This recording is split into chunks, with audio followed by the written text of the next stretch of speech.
最近又爆出好多針對我哋中老年人嘅騙局啦，大家一定要打醒12分精神啊！第一，低價旅遊騙局，通過免費旅遊啊，幾十蚊嘅3日遊、5日遊，全程免費啊，等等嘅話術，結果呢，全程帶你去逛店鋪，強制消費。唔消費就唔俾你走。第二，黃昏戀騙局，假裝成臨老啦，就搵個伴過日子，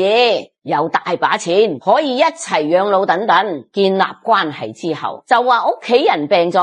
投資失敗等等，套晒你啲錢。第三，代辦社保騙局，騙子就冒充社保局或者銀行工作人員，就話可以補繳社保，幫你提到最高嘅檔位，呢個退休金就可以翻幾倍啦，冇可能噶，唔好信啊。第四，以房養老騙局，就係叫你將房產抵押，然後買佢嘅理財產品，承諾回報好高，1年就可以回報啦。實際上，從房產抵押包裝出嚟嘅理財產品，全部都係人哋精心準備嘅騙局。